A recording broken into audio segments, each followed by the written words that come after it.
आगे बताया कि शब्द सैन सतगुरु की पहचानी, पाया अटल सुहागरे, नितानंद महबूब गुमानी, प्रगटे पूर्ण भागरे। ये नितानंद जी महाराज ब्राह्मण परिवार में, ब्राह्मण कुल में इनका जन्म था। इनका बचपन का नाम नंदलाल था और ये नारनौल के नवाब के वहाँ तहसीलदार के पद पर नौकरी करते थे। इनके माता पिता मर चुके थे। नाना नानी ने इनकी परवरिश की थी। इनके नाना जी जो हैं वो बीरबल खानदान से थे, जो बीरबल अकबर के आप किस्से सुना करते हैं, उस बीरबल खानदान के ब्राह्मण थे और नारनौल के नवाब के वहाँ किसी ऊंच पद पर विराजमान थे। उसने ही अपने दोते को वहाँ तहसीलदार लगा रखा था। नित्यानंद जी की शादी होगी थी। एक दिन ऐसे परिवर्तन आता है जीवन में। एक संत थे गुमानी दास जी, वो वैष्णु साधु थे, विष्णु जी के उपासक थे। उन्होंने ऐसे ही जहाँ नित्यानंद जी अर्थात ये नंदलाल तहसीलदार जी अपने मकान में रहा करते थे, उसके साथ में किसी के घर में सत्संग था। अब वो तो उस समय पहले तो ब्राह्मण, ऊपर तक फिर इतनी बड़ी पोस्ट तहसीलदार। आज तो डीसी को भी इतना महत्व नहीं है, पहले तहसीलदार को इतना महत्व हुआ करता था। तो दूसरे के घर में जाओ तो अपनी बेइज्जती माने। उधर से परमात्मा की महिमा के वचन उसके कानों में गिरे, क्योंकि वो पुण्यात्मा थी। तो एकदम वो फड़क के छत पर आ बैठा, वहाँ कुर्सी डाल कर बैठ गया। छत पर गर्मियों के दिन थे, सारा सत्संग सुना। शेष रात उसने नींद नहीं आई। अब उस नित्यानंद जी ने सोचा, नंदलाल तहसीलदार जी ने सोचा कि भाई मैं फिर उन्हें पता करवा दिया कि महात्मा कहाँ रहता है। पता चला कि यहाँ आधा किलोमीटर 1 किलोमीटर दूरी पर जंगल में इसका आश्रम है। तो नित्यानंद जी ने सोचा भाई नाम तो लेना पड़ेगा, परमात्मा की भक्ति के बिना तो जीवन बर्बाद हो जाएगा। वो उद्देश्य मन में सोच कर फिर ये डरे, शर्म आवे कि वहाँ नगरी के लोग बैठे पाओगे, न्यों कहेंगे भाई एक तहसीलदार वहाँ गया और ब्राह्मण होकर दूसरों के पास चरण छूता है, या मान बढ़ाई साथ में मरोड़ी लाग रही। लेकिन उस पुण्य पिछले जन्म के भक्ति के प्रभाव ने नहीं टेकन दिया उसको। उसने अपने आप विचार किया कि मैं सुबह जल्दी चला जाऊंगा, वक़्त से सुबेरे सुबेरे, तब तक नगरी के लोग नहीं जाएंगे, संत से उपदेश लेकर अपना शीघ्र आ जाऊंगा। इस उद्देश्य से घोड़े पर चढ़कर चल पड़ा। उधर से वही संत जी जिसने सिर पर उस्तरा फिरवा रखा था, कचकोला कढ़ा रखा था पूरा, और वो एक शरीर पर केवल एक तहमंद बांधे हुए, गर्मियों के दिन थे, अपने आश्रम से घूमने के लिए रस्ते रस्ते दूर आ रहा था। उधर से ये तहसीलदार नंदलाल जी जा रहे थे घोड़े पर बैठ के, ब्राह्मण थे। अब उसने देखा नंदलाल जी ने कि सामने एक व्यक्ति आवे, कति उस तरह फिराए। तो पहले सौन कसौन ज्यादा, सुकन अपसुकन गणे मान्या करते हैं ब्राह्मण लोग, तो गणे बहुत ज्यादा। तो उसने देखा कि मैं तो जा रहा था आज अपने जीवन का एक नया सफर शुरू करने के लिए, और ये मनहूस कहाँ से आ गया, उस तरह फिरवाए इसे। अब वापस जाना उचित नहीं समझा कि ये समय बार बार नहीं मिलता, नाम तो आज लेकर आऊँगा। पर उसने अपने हिसाब से सोचा कि इसके सिर में 2-3 ऐसे मार देता हूँ, ये सुकून खत्म हो जाएगा। उस संत के निकट जाकर घोड़ा रोक लिया। ने बोला, रे कम वक्त, मैं तो आज एक बहुत शुभ काम के लिए जा रहा था, तू कड़े सुबह सुबह सिर माथे लगा, उसका 2-3 मारे सिर में। नू कि ताम रहा तू यहाँ पर, न्यू कह कर फिर घोड़ा लेकर आश्रम की तरफ चल पड़ा। और वो संत ने देखा, अच्छा मूर्ख आदमी रही हो, दिखा था कोई अच्छा अधिकारी, शिक्षित, पढ़ा लिखा सभ्य व्यक्ति, इसने मेरे सिर में मारे, अच्छा मूर्ख। अब संत के साथ तो 100 टकरा करें, इसे वो को नहीं ध्यान दिया करें, चल भाई आगे न चल पड़ा। संत जी अपना घूमने चले गए, वो संत जी के आश्रम की तरफ चला गया। वृक्ष का घोड़ा बांध दिया। वहाँ जाकर पूछा, भाई महात्मा जी कहाँ हैं? वहाँ रहने वाले सेवकों ने बताए, आ जाओ भाई बैठ जाओ। अभी आ जाते हैं। घूमने फिरने गए, स्नान करने गए।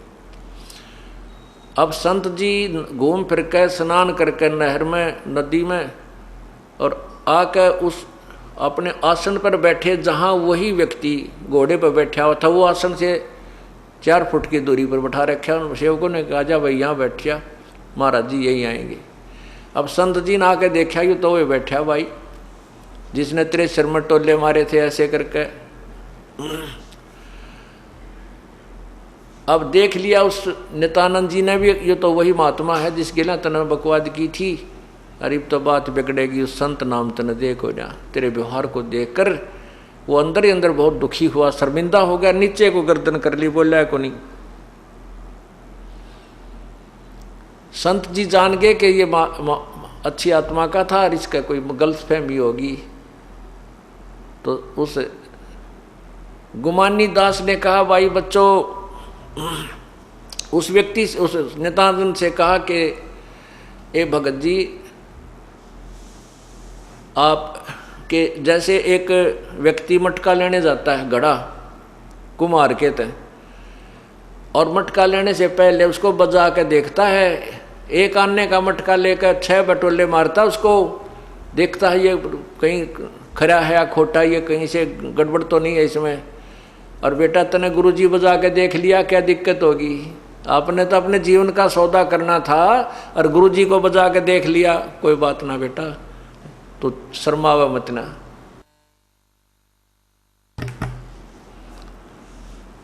नित्यानंद जी और नंदलाल जो तहसीलदार जी थे, महात्मा के चरणों में गिर गए कि हे दीनदयाल, आप सचमुच दयालु हैं, आपने मुझे माफ़ कर दिया। नहीं, मेरा ये दुष्कर्म माफ़ करने अक्षमा योग्य नहीं था।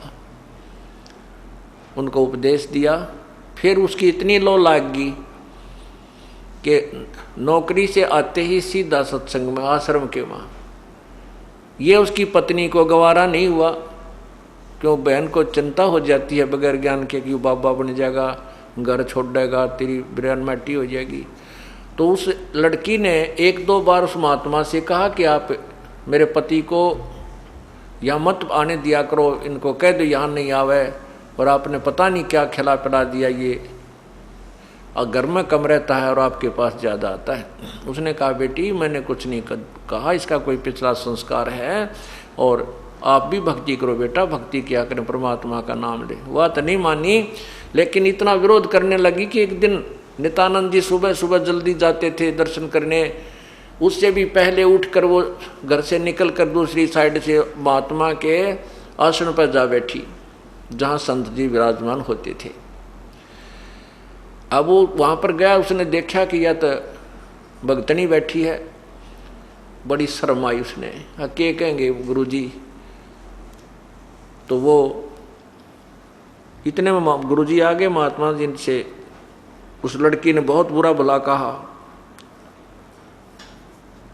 नंदलाल जी वापस आ गए उस बहन के साथ, उस समय कुछ नहीं बोले, लेकिन आत्मा में इतना दुख हो गया कि भगवान, या तो मेरे प्राण ले लो, या तो ये रास्ता नहीं मुझे बताना था प्रभु, और ये अधूरा रह गया तो मेरा जीवन व्यर्थ है। और या इस भगतमती के माटी संग वाले, या इसको सद्बुद्धि दे दे परमात्मा, या भी भक्ति कर ले। तो ऐसे महीना 20 दिन उनकी संघर्ष चलता रहा। 2 महीने 3 महीने चला। परमात्मा की कृपा हुई, वह बहन बीमार होगी और 10-15 दिन के अंदर उसकी मृत्यु होगी। उसके बाद नंदलाल ने अपना घर भी त्याग दिया, नौकरी भी त्याग दी, और महात्मा की दीक्षा लेकर के अपनी भक्ति करने लगा। उसने फिर यहाँ दादरी के पास 4-5 गाँव की एक सीमा लगती इकट्ठी, जैसे माजरा, बगेवा, बास, ये 2-3 गांव हैं।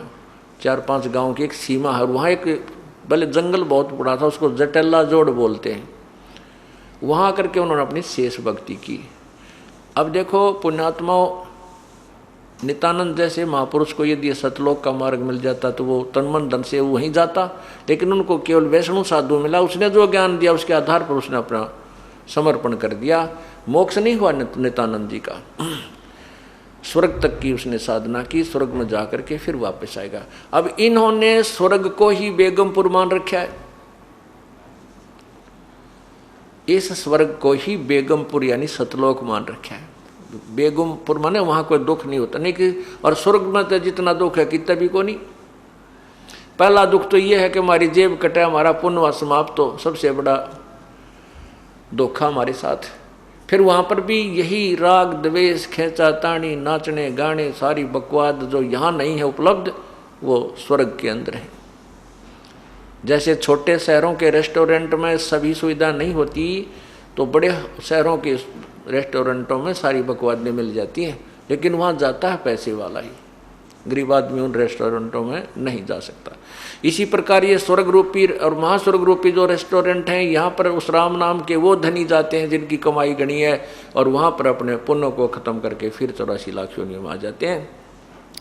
ये सिलसिला केवल सतलोक में जाने से ही समाप्त होगा, सचखंड में जाने से समाप्त होगा। उसके जाने की विधि आपको यहाँ बताई जाती है बरवाला सतलोक आश्रम में, और उसी से हम इसका छुटकारा पाएंगे। तो उस समय अब उस नित्यानंद जी महाराज ने क्या कहा था कि ब्राह्मण कुल में जन्म था मैं करता बहुत मरोड़े, और गुरु गुमानी दास ने दिया कुबद गढ़ तोड़े। ओए होए, आज हम छोटे सी कोई पोस्ट मिल जाती है, थोड़ा सा धन हो जाए, एक कोठी और कार हो जाती है, तो हम फूले नहीं समाते। जैसे समाज के हिसाब से उच्च जाति में जन्म हो जा और फिर धन चोखा हो जा, बढ़िया कोई पोस्ट या पैसे की व्यवस्था घनी हो जा, तो घनी मरोड़ हो जाती है हमारे अंदर। आज से 250 वर्ष 300 वर्ष पहले जब नित्यानंद जी थे, उसमें ब्राह्मण जाति को एक विशेष आदर दिया जाता था। छोटे से बालक ने भी दादा कहा करते। तो इस तरह उस कहते उस समय जब मैं इतना ऐसे ब्राह्मण कुल में जन्म था, मैं करता बहुत मरोड़े, बड़ा अभिमान किया करता था, और वो अभिमान मुझे नरक में डाल देता। वो कुबद का गढ़ था, उस कुबद के गढ़ ने उस संत ने तोड़ा, कुबद के गढ़ को संत ने तोड़ा, गुमानी दास गुरु ने तोड़ दिया, और मुझे एक इंसान बना दिया, एक भक्त बना दिया। ब्राह्मण कुल में जन्म था मैं करता बहुत मरोड़, और गुरु गुमानी दास ने वो दिया कुबद गढ़ तोड़े। फिर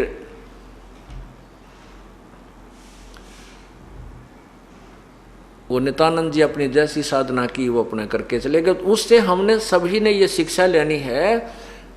अब देखो, एक बच्चा किसी कोर्स में दाखिला ले रहा है, प्रवेश पा लिया, एक ने किसी कोर्स में पा लिया, जो जैसा कोर्स करेगा उसको उस वैसा ही बेनिफिट मिलेगा।